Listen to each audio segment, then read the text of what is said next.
Remember earlier in December, Jagex flubbed up their servers and had to perform a rollback? Yeah, it turns out that was a bit of a blessing in disguise. There aren't many skilling offhands. I believe we're up to 4 in total. 2 are purely craftable, and 2 are from Croesus drops. Technically, the 2 from Croesus are craftable as well, but trivially so.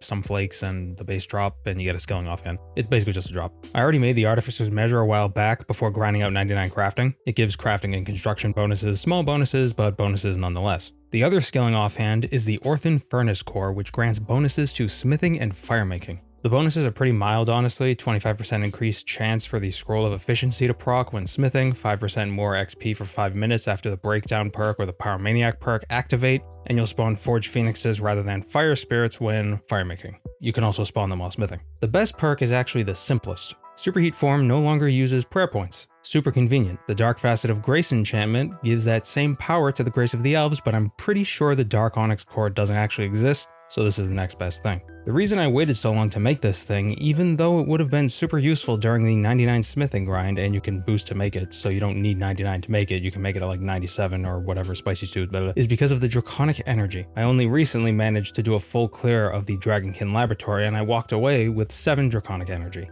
All the other materials are easily gathered. Here's where the blessing in disguise comes in. So you need 2 curved masterwork plates, each made from a single glorious bar. The process for a single glorious bar is a bit involved. Start with 50 of each standard metal bar from bronze to elder rune, and smelt them into 50 concentrated alloy bars. Take those 50 concentrated alloy bars and smelt them into 10 enriched alloy bars. Then turn those 10 enriched alloy bars into a single immaculate alloy bar, which finally needs to be folded 1001 times, like glorious Nippon steel. The folding alone takes about 20 minutes. Mining and smelting all the other ores takes minutes. Once you finish folding, you're left with a masterwork plate. Great, fine, awesome. So you just heat them like a normal piece of smithed armor, smack it with your hammer a few times, then you've got a curved masterwork plate, exactly what you need for an Orthan Furnace Core. See, here's the thing. I kept going. I thought the curved masterwork plate was a transitional piece of equipment, like a half-folded alloy bar. I mindlessly continued processing both pieces of masterwork plate, going so far as to get 2 pieces of leather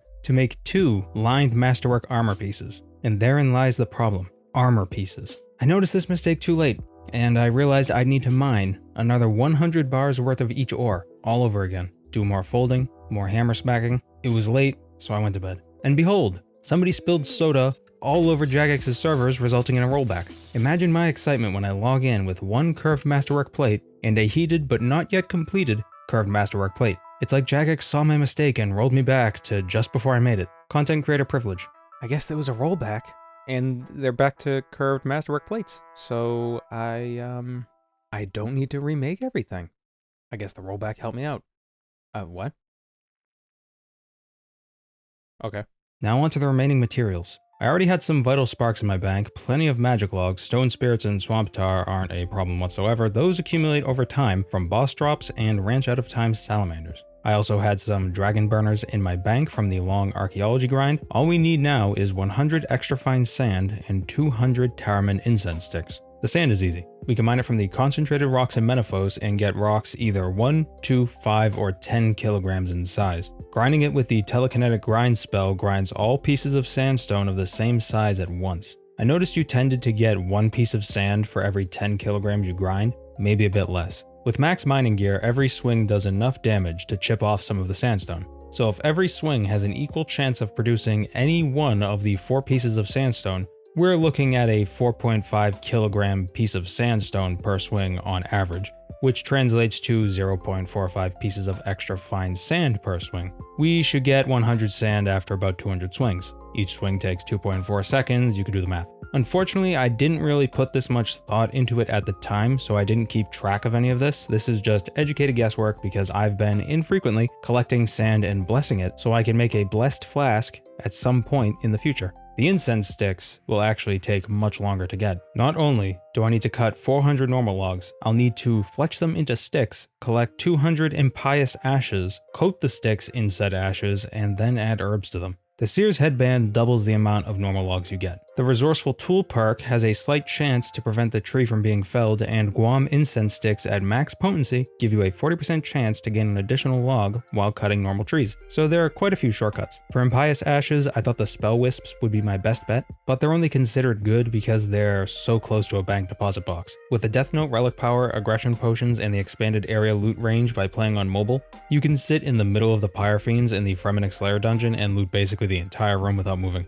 Super easy, super fast. And now we make the Orthan Furnace Core. Was it worth it? Probably not. Let's move on to a more practical grind. Dungeoneering. I need that gold accumulator. An item I can put on my tool belt that'll collect all gold dropped for a small 10% fee? Absolutely. It costs 1.5 million tokens, 1.395 million with the 7% cost reduction due to the Elite Dungeoneering outfit. I had actually collected quite a few Dungeoneering tokens while I was farming for that Elite Sea Singer upgrade kit, but it still wasn't enough, so I had two options. Well, three, but two of the three are really similar. First, I went ahead and did regular old vanilla Dungeoneering. I don't actually mind traditional Dungeoneering all that much, although if it weren't for the Elite outfit's ability to skip one room per floor, the lock melters allowing one more skip per floor, the multiple gate stones, and the Alt 1 toolkit mapping out the entire dungeon at varying levels of accuracy, traditional Dungeoneering would be a nightmare. Dungeoneering just isn't enjoyable unless you have the best in slot stuff, and that's usually a sign of game design. It's not that great.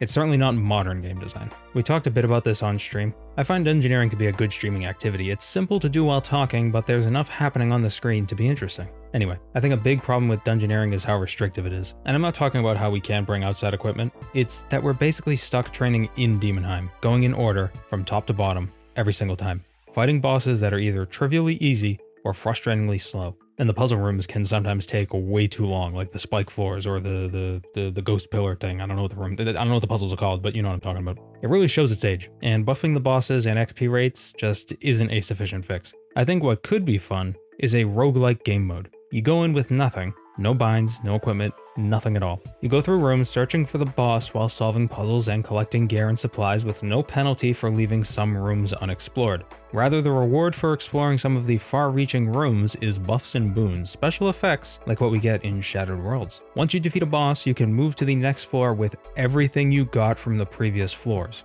You keep going deeper and deeper, getting more and more buffed and kitted out while fighting stronger and stronger enemies. I don't know how XP would be rewarded, if it'd be after every boss, after the full campaign, periodically through the floor, I don't know. That's another huge flaw with Dungeoneering. It never feels like you're gaining XP. It feels like you start a floor with a set amount of possible XP, and everything you do or don't do takes chunks of that away, and that doesn't feel good. The point is to delve deeper into the dungeons, so why am I being punished for ignoring optional rooms and beelining straight for the boss so I can go deeper? Another option that could be fun would be a boss rush style floor. You know that one Thok saga where you have to kill a bunch of bosses but they all spawn on the same floor for some reason? Wouldn't it be neat if we had a large floor with 6 bosses and we had to find and kill each one before we could progress to the next floor? Except the skeleton horde, that's a garbage boss. Wouldn't it also be neat if we didn't have to do 12 frozen floors, 12 abandoned floors, 12 furnished floors, 12 occult floors, and 12 warped floors? Instead, just one mega dungeon of each style, all in one go.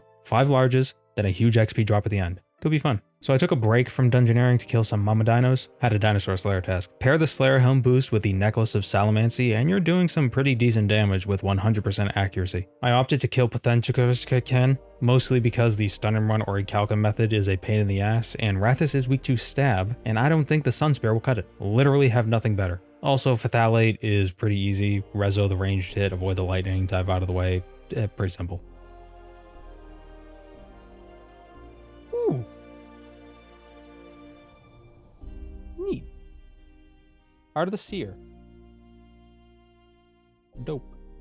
Guess I'll need to camp Dagonoth Kings for a bit. 10 Seer's rings would take quite a while, but the Channeler's ring you can make from the Heart of the Seer isn't too bad. I think the Reaver's ring is technically better, but the Channeler's ring is a close second, especially with Greater Concentrated Blast. It gives a stacking critical chance buff to channeled abilities, which Greater Conch already does to begin with, so it's just crits on top of crits. You can make it even stronger with the enchantment of Metaphysics, so it not only increases crit chance, but crit damage as well. but more on that at a later date. So traditional dungeoneering was one method of getting tokens. The other two methods are from elite dungeons. So rather than returning to another, 10 hours of dungeoneering for just a few 100,000 tokens, I want to show you the Cerberus method of token farming. It's a bit different than ED1 token farming. I might have talked about this before, honestly I can't remember, so I'll just talk about it again because maybe somebody didn't see the other time I talked about it, or maybe I just never talked about it. In the Zamorakian Undercity, there's a mini-boss that always spawns, the Cerberus Juvenile, and it's right near the entrance. All you have to do is get past these mobs right here and come down this hallway. He has a special effect where the damage you do to him scales inversely with how far away you are from him. So you can safe spawn him through the door, but you'll do less damage than you would if you were standing in melee range. I found with tank gear, animate dead, deflect melee, and shadow spells reducing his damage, he hardly hurt me at all.